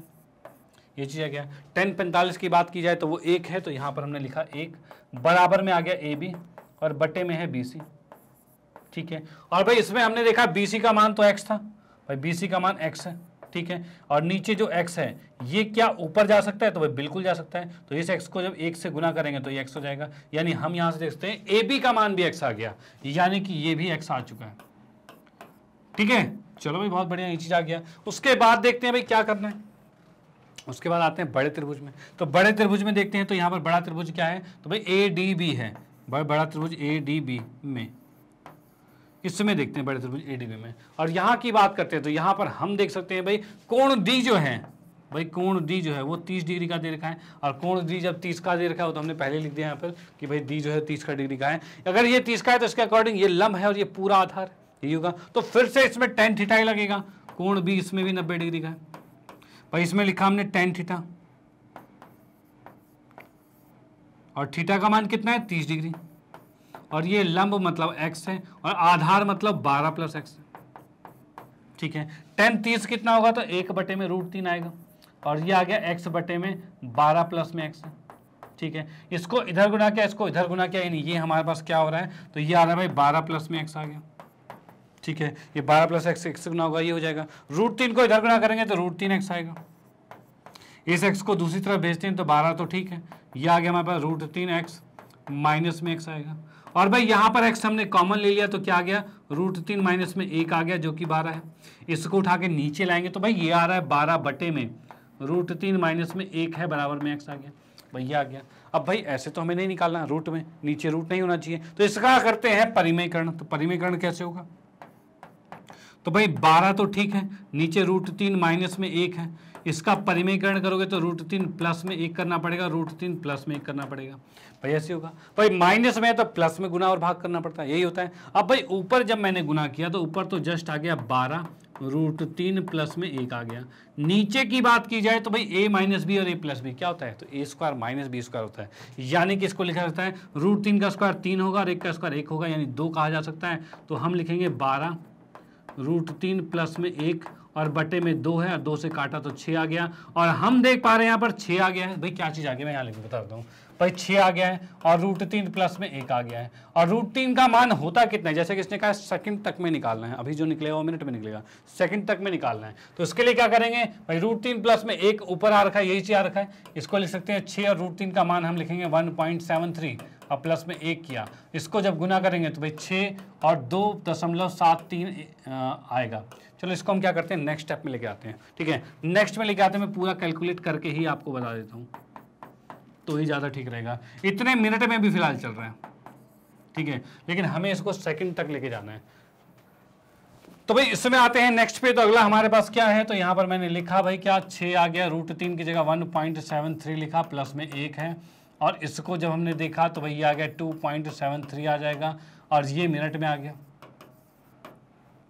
6 को अंदर गुना किया तो 6 तिया 18 का 8 हासिल 1, 6 से 42 43 का 3 हासिल 4, और 6 दूनी 12, 12 4 16, तो ये आ गया 16.38, ये मिनट में आ गया। ठीक है, लेकिन हमें इसे मिनट में नहीं सेकंड तक में निकालना है। तो भाई यहाँ पर है क्या भाई 0.38। अब जैसा कि हमें लिखा हुआ है 0.38 है, ये क्या है मिनट में है, यानी मैं इसी को लिख सकता हूँ क्या, इसको लिख सकते हैं क्या, तो प्लस में आएगा 0.38, भाई 16 प्लस में 0.38, लेकिन ये भी मिनट में। इसको सेकंड में कैसे बदलेंगे, तो सेकंड में बदलने के लिए इसको 60 से गुना करना पड़ता है, यही होता है। तो भाई 60 से गुना किया तो 16 तो ठीक है, अब यहाँ 60 से गुना करें 8 6 48 और 6 तिया 18, 18 और 4 22, 18 4 22 होगा, 6 तिया 6 हाँ 22 आ गया, ठीक है, और ये पॉइंट में आ गया, यानी कि ये लगभग आ गया 16 मिनट।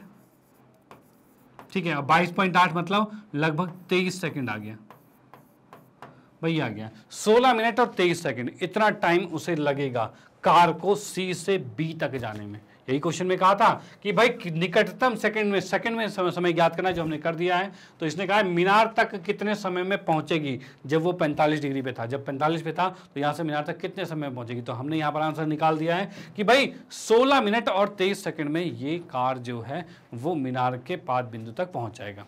डन, तो आप इसका स्क्रीनशॉट ले सकते हो, और यहाँ पर ये क्वेश्चन ये समाप्त होता है, और इसका भी स्क्रीनशॉट ले सकते हो। फिर हम आते हैं नेक्स्ट क्वेश्चन पे। अगले क्वेश्चन में देखते हैं भाई अगला किस टाइप का क्वेश्चन है और कैसा मोस्ट इंपॉर्टेंट वाला क्वेश्चन है। ओके, तो मैं करता हूं इसे इरेज।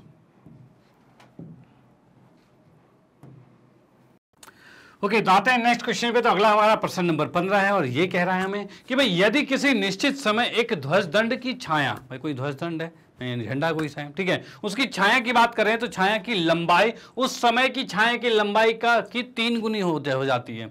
यानी कहना क्या चाहता है भाई, कहना ये चाहता है, मान लो कि ये झंडा हमारे पास है, ठीक है भाई, इसकी छाया पहले यहाँ से, जैसे कि सूरज मान लो यहाँ पर था, ठीक है भाई, सूरज यहाँ है, इसके अकॉर्डिंग कहा जाए तो छाया इसकी यहाँ जा रही है, ठीक है भाई, इस सूरज को थोड़ा सा ऊपर उगा देते हैं, ये चल रहा है भाई, यहाँ पर सूरज था तो इस सूरज के अकॉर्डिंग छाया ही चल रही थी, ठीक है भाई। अब ये किसी निश्चित समय की बात है, कोई सा टाइम है जब छाया इतनी आ रही है, मतलब मान लो कि छाया जो आ रही है वो एक्स आ रही है, भाई छाया जमीन पर ही आती है, कोई ये खंबा है उसकी छाया जमीन पर ही आएगी। डन, चलो ठीक है। अब इसने कहा है कि वो तो एक पर्टिकुलर टाइम था, लेकिन उसके बाद उस समय, मतलब अब एक और नए समय की बात करें, उस समय की छाया की लंबाई का 3 गुना हो जाता है। यानी अब ये कह रखा है कि अब सूरज यहाँ से थोड़ा सा नीचे आएगा ही, और नीचे आने के बाद ये चीज थोड़ी सी लंबी हो जाएगी ऐसे, ठीक है, और लंबी आने के बाद ये सूरज यहाँ पे आ गया। डन, चलो भाई ठीक है। अब ये जो इसके नीचे की लंबाई है वो इस लंबाई की 3 गुने हो जाएगी, मतलब जो पहले छाया था उसके 3 गुने हो जाएगी। तो यानी हम कह सकते हैं ये आ गया 3x का, ठीक है भाई, ये 3x का आ गया है। अब क्वेश्चन में कहा गया है क्या भाई, जब सूर्य की किरणें जमीन के साथ 60 डिग्री का कोण बनाती है, यानी कि ये बात कर रहा है ये यहां पर 60 डिग्री का कोण बना रहा था, तब तो x था, ठीक है। फिर उसके बाद ये किसी एक निश्चित टाइम की बात है, तब वहां पर 60 डिग्री का कोण बना था तो x आ रहा था। और इसने अब कहा है क्या कि भाई अब जो है, मतलब कुछ उसके बाद अब के समय की बात कर रहे हैं, तो सूरज नीचे आ गया है और जिससे उसकी परछाई बढ़ गई और वो 3x हो गई है। डन, चलो भाई ठीक है। तो उस समय सूरज की किरण का जमीन के साथ बना गया कोण, उस समय की बात करें तो ये इस समय की बात कर रहा है, ठीक है। यहां पर कोण कितना बनेगा, ये कोण हमें ज्ञात करना है, मतलब कि ये थीटा हमें ज्ञात करना है, भाई कितना होगा। ओके, तो क्वेश्चन आपने समझा भाई क्या कह रहा है? भाई क्वेश्चन को दोबारा रिपीट करता हूं, तो कह रखा है किसी निश्चित समय की बात है, कोई एक पर्टिकुलर टाइम था, उस टाइम पे ध्वजखंड की जो छाया थी वो क्या कह रखा है, छाया की लंबाई उस समय मतलब उसके बाद के समय की बात कर रहा है, मतलब एक निश्चित समय था उसके बाद अब की बात कर रहे हैं। तो इस समय क्या हो रहा है, छाया की लंबाई 3 गुनी हो जा रही है, तो 3 गुनी हो जा रही है जब इसका कोण 60 से कोई डिग्री पर आ जाता है। ठीक है, और ये डिग्री हमें ज्ञात करना है, तो भाई बिल्कुल ज्ञात करेंगे, कोई दिक्कत वाली बात नहीं। तो यहां पर हम करते हैं इसका हल। ठीक है भाई, हल में देखते हैं भाई हल में क्या क्या चीजें आएगी। तो यहां पर हम कह सकते हैं छाया की लंबाई, सीधे इसका नेमिंग पहले लिखते हैं यहां पर। तो नेमिंग क्या आ रहा है भाई, ए बी सी और डी, भाई ये चीजें। ओके, तो यहां पर मैं डायरेक्टली करता हूं, यहां पर सबसे पहले हम लेते हैं भाई त्रिभुज ए बी और सी को देते हैं। ठीक है, तो यहां पर हमने लिखा भाई त्रिभुज ए बी सी में, भाई त्रिभुज ए बी सी में की बात की जाए तो यहां पर हम देख पा रहे हैं कि ये 90 डिग्री का कोण है। ठीक है भाई, 90 डिग्री का कोण है। उसके बाद हम कौन सी भुजा निकालें, तो यहां पर थोड़ी सी कंफ्यूजन क्या कि भाई ये आपको आधार दे रखा है, भाई थीटा के सामने वाला लंब होता है, ये आधार है, और 90 के सामने वाला कर्ण होता है, भाई ये 3 भुजाएं। अब इसमें आधार आपको दे रखा है, अब हम लंब निकालें कि कर्ण निकालें, दोनों में से कोई का तो यूज ही नहीं है, ना आधार का ना कर्ण का यूज है ना लंब का यूज है, तो भाई किसको निकालें, भाई कोई तो निकालना पड़ेगा, तभी ट्रिग्नोमेट्री लगेगी। तो यहां पर देखिए, अगर मैं देखूं ये बड़े त्रिभुज और ये छोटे त्रिभुज में दोनों में क्या ये ए बी सेम नहीं है, तो भाई सेम है, दोनों में कॉमन है। भाई ए बी भुजा छोटे त्रिभुज की भी है, बड़े त्रिभुज की है, यानी कि अगर मैं ए बी निकाल लेता हूं तो दोनों में यूज हो जाएगा, यानी कि इस आधार के साथ हम इसके लंब को निकालेंगे, यानी इस लंब को निकालेंगे। तो यानी हम कह सकते हैं लंब और आधार किस में आता है, तो लंब बटे आधार होता है tan थीटा। तो इस त्रिभुज के अंदर कहा गया भाई कोण बी जो है वो क्या है, 90 डिग्री का है। ठीक है, अब इसमें करेंगे हम tan थीटा मतलब tan 60 करेंगे, इसके बराबर आएगा लंब बटे में आधार यानी कि ए बी बटे में x आएगा। भाई ये चीज आ गया, ए बी बटे x आ गया। अब यहां पर tan 60 कितना होता है, तो √3 होता है। ठीक है, बराबर में ये ए बी है और नीचे x है वो उठ के यहां आ जाएगा, यानी हम अब कह सकते हैं इसका ए बी का मान कितना आ गया, इस लंब का मान ये आ गया है √3x आ गया, या x √3 आ गया। डन, चलो भाई ये चीज आ चुका है। उसके बाद आते हैं हम बड़े त्रिभुज में, किसमें, बड़े त्रिभुज की बात करते हैं। तो बड़े त्रिभुज में आएंगे तो त्रिभुज ए बी डी में, इसमें कोण बी 90 का है भाई, इसमें भी 90 का कोण है। ठीक है, इस थीटा के अकॉर्डिंग कहा जाए तो ये लंब आएगा और ये आधार है, ये चीज है। और लंब बटे आधार फिर से tan, भाई यही होता है, लंब बटे आधार tan होता है। तो हमने यहां पर लिखा लंब बटे आधार tan मतलब tan थीटा बराबर में आ गया, लंब कितना है तो ए बी है और आधार कितना है तो डी बी है, जो कि 3x था तो 3x लिखा हमने। ठीक है भाई, ये चीज हमारे पास आ गई है। अब उसके बाद क्या करते हैं, ए बी का मान निकालते हैं। भाई ए बी का मान कितना है, x √3 है, यही है। तो इसको उठाकर यहां पर रख देंगे, यानी हम करते हैं समीकरण 1 और 2 से। भाई यहां पर लिख दिया हमने समीकरण 1 तथा 2 से। ठीक है भाई, समीकरण 1 तथा 2 की बात करते हैं। तो ए बी का मान x √3 है, उसको यहां पर रख देंगे। तो यहां पर रखते हैं तो क्या आएगा, तो यहां पर आ गया tan थीटा बराबर ए बी का मान है x √3 और बटे में कितना आ रहा है 3x आ गया। ठीक है, इस x से ये x कट गया, कोई दिक्कत वाली बात नहीं। अब देखो 3 क्या होता है, तो 3 का मतलब होता है कि भाई √3 गुने में √3, यानी कहा जाए नीचे जो 3 है उसके पास 2 √3 है, और एक √3 से जब मैं इसको काटूंगा तो ये √3 बच जाएगा, भाई ऐसे बच जाएगा। यानी अब मैं कह सकता हूं tan थीटा क्या आ गया है, भाई tan थीटा जो आ गया है वो 1 बटे में √3 आ गया है। और अब बताइए मुझे कि tan का मान 1 बटे √3 कब होता है। भाई टेबल याद है आपको, भाई टेबल याद है तो बहुत अच्छी बात है। तो tan का मान क्या होता है, tan थीटा का, सॉरी थीटा का मान क्या होता है, तो भाई 30 डिग्री, यही चीज था। तो हम यहां पर देख सकते हैं कि भाई थीटा का मान जब 30 डिग्री आएगा तब उस कंडीशन में tan 30 जो होता है वो इतना आएगा। और यहां से हम कह सकते हैं कोण कितना आ रहा है, भाई उस समय कोण कितना आ रहा है, तो थीटा यानी कि 30 डिग्री आ रहा है। और ये क्वेश्चन यहां पर समाप्त होता है। ओके, यानी कह रहे हैं हम क्या कि अगर शुरू में 60 डिग्री है, थोड़ी देर बाद वो 30 डिग्री पर आ जाता है, तो उसमें छाया की लंबाई जो है वो x से 3 गुनी 3x हो जाएगी, यानी कि उसकी परछाई जो है वो 3 गुनी हो जाती है। डन, तो भाई ये क्वेश्चन यहां पर समाप्त होता है और आप इसका स्क्रीनशॉट ले सकते हो। ये भी एक मोस्ट इंपॉर्टेंट क्वेश्चन है और ये भी आपके एग्जाम में आ सकता है, तो आपको आना चाहिए। डन, तो भाई इसकी प्रैक्टिस जरूर कर लेना। उसके बाद हम आते हैं नेक्स्ट क्वेश्चन पे, अगले क्वेश्चन देखते हैं भाई अगला किस टाइप का क्वेश्चन है और कैसा मोस्ट इंपॉर्टेंट है और कैसे हम उसको बड़े आराम से सॉल्व करेंगे। ओके चलो। ओके तो नेक्स्ट क्वेश्चन पे आते हैं। तो अगला प्रश्न नंबर 16 है और इसमें हम देख पा रहे हैं भाई क्या कि भाई क्षैतिज तल पर एक मीनार ऊर्ध्वाधर है। तो भाई पहले हमने देखा यहाँ पर एक क्षैतिज तल, भाई क्षैतिज तल हो गया, इस पर एक मीनार है, मीनार मतलब मैंने ऐसा कुछ मीनार बना दिया यहाँ पे, भाई ये मीनार यहाँ पर है। ओके चलो ठीक है। अब इसने बोला है क्षैतिज तल पर एक मीनार जो ऊर्ध्वाधर मतलब कि वर्टिकली इस तरह से खड़ा है जो कि लंबवत होता है। चलो बहुत बढ़िया। अब इसके बाद इसने कहा है और इसके ऊपर एच ऊंचाई का एक ऊर्ध्वाधर ध्वजखंड है, यानी इसी के ऊपर की बात करें तो एक ध्वजखंड गड़ा हुआ है, यानी झंडा गड़ रखा है। ठीक है, मान लो इधर झंडा हो गया इस तरह से, ये आ गया आपके पास, डन। अब इसमें ये भाई ऊपर ध्वजखंड है। अब इसने ये कहा है तल पर स्थित एक बिंदु से, ये जो तल है उस पर स्थित एक बिंदु से क्या किया गया है, ध्वजखंड के पाद, यानी जो ध्वजखंड है उसका पाद यानी पैर की बात कर रहे हैं भाई, इसके पैर पर गए। ठीक है, तथा शिखर, इसके शिखर की बात करें तो शिखर ये आ जाएगा।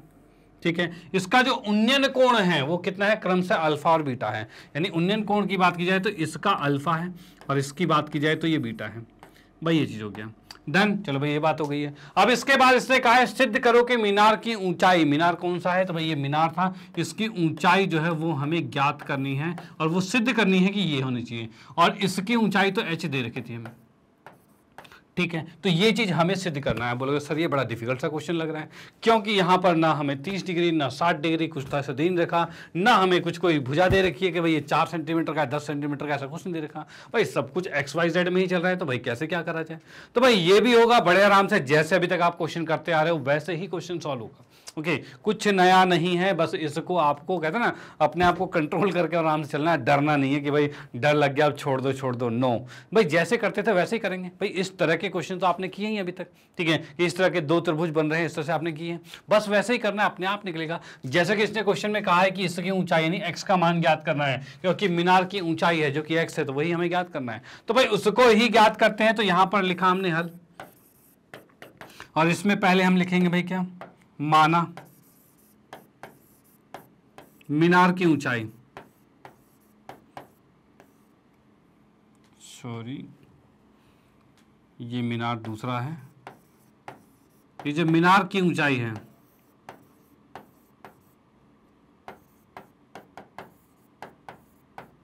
इसको हमने माना हुआ है x। ठीक है भाई, इसको x मान रखा है, डन। अब उसके बाद और क्या है, तो भाई ध्वजखंड जो है, ध्वजखंड की ऊंचाई ये हमारे पास है, कहाँ गया ये ध्वजखंड, हाँ ध्वजदंड है, ध्वजदंड की ऊंचाई जो है ये हमारे पास y, भाई y नहीं सॉरी h है। ठीक है भाई, ध्वजदंड की ऊंचाई h है। और उसके बाद कहा जाए ये पाद बिंदु जो है वो कितनी दूरी पर है, तो इसकी बात की जाए तो यहां पर अगर मैं लिखता हूं, चलो इसको मान लेते हैं सीधे, ये y दूरी पर है। ठीक है, तो यहां पर लिखेंगे पाद बिंदु की दूरी,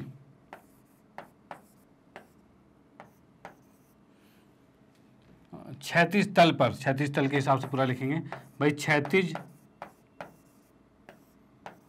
तल पर बिंदु की दूरी मीनार से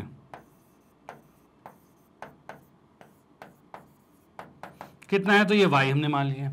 चलो बहुत बढ़िया, ये चीज आ गया है। अब यहां पर देखो क्या होगा, हमें निकालना है क्या, मीनार की ऊंचाई मतलब x का मान हमें ज्ञात करना है। तो x का मान कैसे ज्ञात करेंगे, तो पहले हम छोटे त्रिभुज को लेते हैं, इसका नाम यहां पे लिखते हैं भाई A B C और ये D कर दिया। ठीक है, तो पहले हम आते हैं छोटे त्रिभुज में, तो हम बात करते हैं यहां पर त्रिभुज कौन सा वाला भाई, तो BDC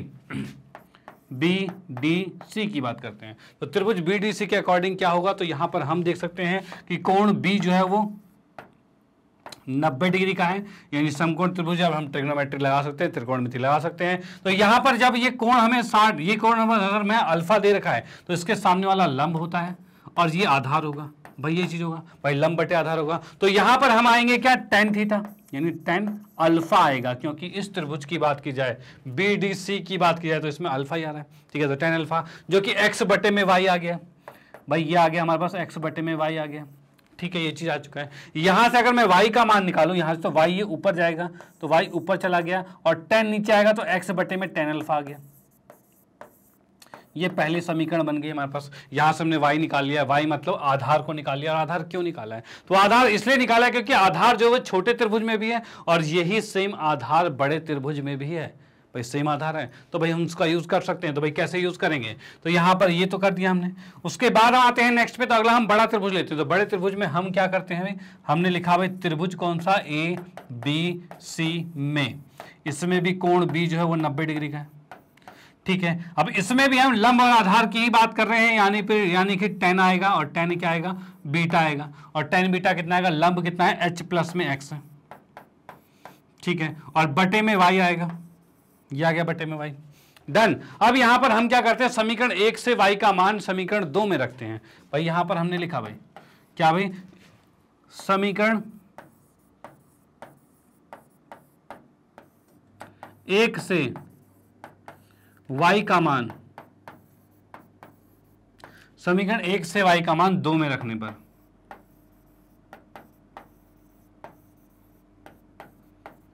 ठीक है भाई। समीकरण 1 से y का मान 2 में रखेंगे तो क्या आएगा हमारे पास, तो हमने यहां पर लिखा tan बीटा, ठीक है। अब देखो नीचे वाला y उठ के इधर गुना में आएगा, तो भाई गुना में ये y ऊपर गुना में आएगा, और y का मान तो x बटे में tan अल्फा है, तो हमने यहां पर लिखा x बटे में tan अल्फा। अब बराबर में आ रहा है h प्लस में x, ठीक है भाई। हमें क्या ज्ञात करना था, तो हमें ज्ञात करना है x, मतलब मीनार की ऊंचाई ज्ञात करनी है। तो हम x वाले को एक तरफ रखते हैं, बाकी को दूसरी तरफ, यानी उस x को भी उठा के इधर ले आते हैं। तो यहां पर हमारे पास क्या है, तो यहां पर हम देख सकते हैं, अब हमारे पास आ गया है, एक मिनट,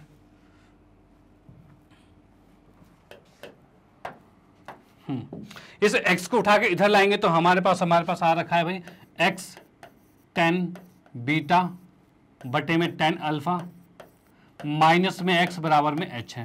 भाई ये चीज है भाई, हमने यहां पर इस x को इधर रखा tan बीटा बटे tan अल्फा, और इस x को उठा के इधर लेके आ गया और बराबर में सिर्फ h बचा है, वही रहने दिया है, ठीक है। अब देखते हैं भाई क्या x कॉमन आ रहा है इसमें, तो भाई बिल्कुल, क्योंकि x निकालना है तो x को अलग करना पड़ेगा। तो यहां हमारे पास आ गया tan बीटा माइनस में 1 बटे में tan अल्फा और बराबर में h आ गया। चलो बहुत बढ़िया, ये आ गया हमारे पास। अब हम इसमें क्या देख सकते हैं, तो भाई यहां पर x लिखा है, इन दोनों में नीचे एलसीएम लिया, एलसीएम कितना आ गया, tan अल्फा आ गया, ठीक है भाई, एलसीएम tan अल्फा आ गया। ये एक इससे गुना होगा तो tan बीटा आएगा, ठीक है। ये tan अल्फा 1 से गुना होगा तो tan अल्फा ही आएगा, ये आ गया भाई, बराबर में आ गया h, ठीक है भाई, बराबर में h आ गया। अब भाई नीचे वाला है जो ऊपर जाके इधर गुना होगा, यानी हम यहां पर x लिखते हैं और यहां पर क्या हो जाएगा, ये ऊपर जाएगा तो h tan अल्फा आएगा, ठीक है। और ये जो है वो नीचे आ जाएगा यहाँ पे, तो ये आ जाएगा भाई tan beta minus tan alpha. भाई ये चीज आ गया, यानी x का मान कितना आ गया, तो h tan अल्फा आ गया है, और ये tan beta minus tan alpha ये आ चुका है, डन। तो भाई ये हमारा x का मान आ गया, मतलब कि मीनार की ऊंचाई आ गई है।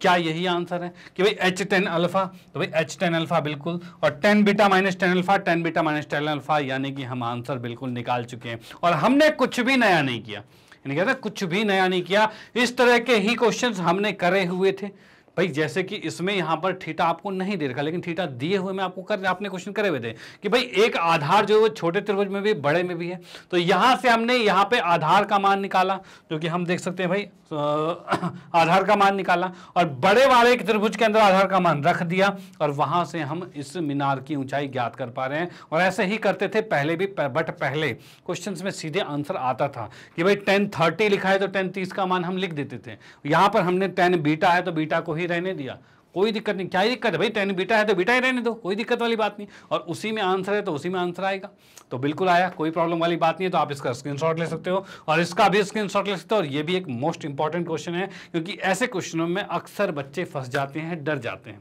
और अब तो नहीं डरोगे आप।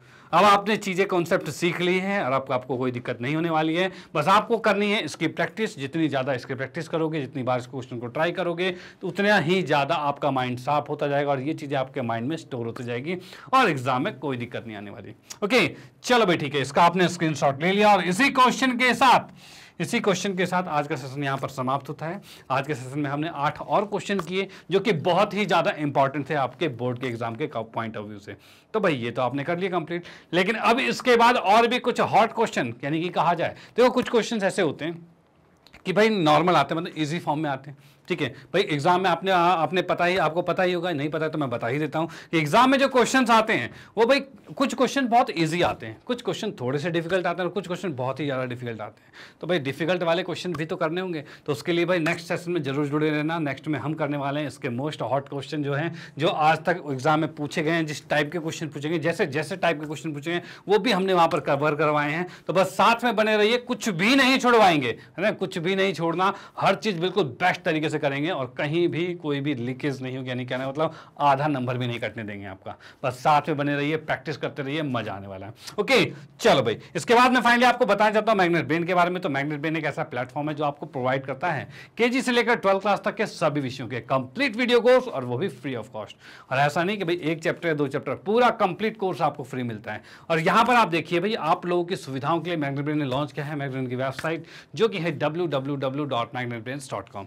और इस वेबसाइट में क्या खास बात है, तो इस वेबसाइट की बात की जाए तो यहां पर इस वेबसाइट पर जैसे ही आप आओगे तो आपको मिलेगा इस तरह से कुछ इंटरफेस, जिसमें आप देखोगे अलग अलग सेक्शंस अवेलेबल हैं, जैसे कि कहा जाए English medium, Hindi medium, UP board, Bihar board, और उसके बाद और भी बहुत से सेक्शंस हैं जैसे NEET, UPSC, CUET, olympiad, NTSC, spoken English, bank, SSC, भाई बहुत सारी चीजें।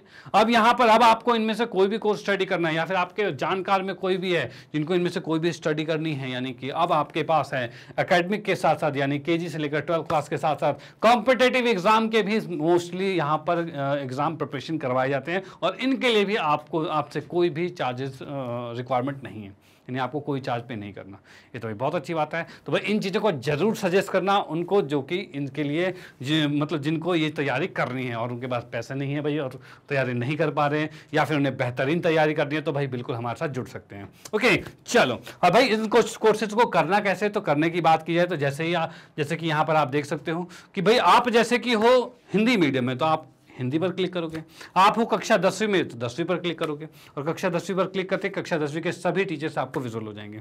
ठीक है, अब जब सभी टीचर्स आपको विजुअल हो जाएंगे तो अब आपको किसी भी सब्जेक्ट में कोई भी दिक्कत होती है, उस सब्जेक्ट के टीचर के नीचे वॉच नाउ लिखा होगा, जैसे कि मैं यहाँ शो कर सकता हूँ कि भाई जैसे कि यहाँ पर इनके नीचे यहाँ पे वॉच नाउ लिखा है, वॉच नाउ पे आप क्लिक करके पूरा कंप्लीट कोर्स देख सकते हैं। फॉर एग्जाम्पल जैसे कि मान लो आपको गणित विषय में आपको दिक्कत है, तो भाई मेरे सामने यहाँ वॉच नाउ लिखा है, वॉच नाउ पे क्लिक करो और क्लिक करते पूरा कोर्स आपके सामने कुछ इस तरीके से आ जाएगा कि भाई इस तरीके से आपके सामने आ जाएगा, जिसमें देखोगे पाठ्यक्रम, परिचय, वास्तविक संख्या, बहुपद, इस तरह से बहुत से चैप्टर्स हैं, और इसके बाद और भी बहुत से चैप्टर्स अवेलेबल हैं। अब इनमें से किसी भी चैप्टर में कोई भी दिक्कत होती है तो उस चैप्टर पर आप क्लिक कीजिए, और उस चैप्टर पर क्लिक करते एक वीडियो की पूरी लिस्ट खुल जाएगी, और भाई एक चैप्टर में आपको क्या क्या चीजें मिलती है वो सुन लीजिए।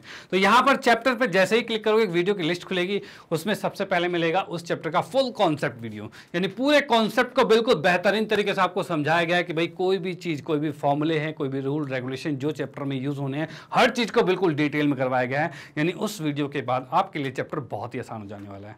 ओके, और उसके बाद मिलता है क्वेश्चन प्रैक्टिस करने के लिए पूरे एनसीईआरटी का सॉल्यूशन, यानी कि उसमें प्रश्नावली, उदाहरण या परिमेय है उनको भी बिल्कुल सिद्ध करवाया गया है। ओके, उसके बाद क्या चीज है, तो उसके बाद आपको मिलता है भाई एमसीक्यूज क्वेश्चन, यानी कि बहुविकल्पीय प्रश्न। जैसे कि आप लोगों को पता है एग्जाम में हमारे बहुविकल्पीय प्रश्न भी आते हैं, तो बहुविकल्पीय प्रश्न के भी पूरी सीरीज अवेलेबल है। ओके, उसके बाद आपके एग्जाम के पॉइंट ऑफ व्यू से मोस्ट इंपॉर्टेंट क्वेश्चन भी यहां पर अवेलेबल है। उसके बाद और भी सैंपल पेपर्स आएंगे, उसके बाद टेस्ट पेपर्स भी हैं, और भी बहुत सारी चीजें यहां पर अवेलेबल है। यानी अब आपको कहीं भी बाहर जाने की कोई जरूरत नहीं, कोई भी कोर्स परचेज करने की जरूरत नहीं, हर चीज बेस्ट क्वालिटी में हम आपको प्रोवाइड करवा रहे हैं, तो आप इसका फायदा उठाइए। तो आपको जस्ट करना ये है कि भाई आप इन चैप्टर पर क्लिक कीजिए, वीडियो की लिस्ट खुलेगी, जो भी वीडियो आपको देखनी है उस पर क्लिक कीजिए, और क्लिक करते इस तरह से वीडियो प्ले हो जाएगी और आप इसका फायदा उठा पाओगे। डन, चलो भाई ठीक है। इसके बाद फाइनली मैं आपको कहना चाहता हूँ मैग्नेट ब्रेन के हिंदी मीडियम चैनल में आपको 7वीं कक्षा से 12वीं कक्षा तक के सभी विषयों के कंप्लीट वीडियो कोर्स यहाँ पर अवेलेबल हैं। तो इन चीज़ों को आप अपने फ्रेंड सर्कल में, रिलेटिव में, या फिर आपके कोई भी जान पहचान में है जो इन कक्षाओं में पढ़ते हैं, उनको ये चीज़ें सजेस्ट कीजिए कि भाई वो भी इसका फायदा उठा पाए। ओके भाई, आपको फायदा मिल रहा है, उनको भी फायदा मिले, बहुत अच्छी बात होगी। और इसी के साथ कहना चाहता हूँ वीडियो अगर आपको अच्छी लगती है तो इसको लाइक कीजिए, न्यू है तो सब्सक्राइब कीजिए, और शेयर तो आप करते ही रहिए। Okay bye, thank you.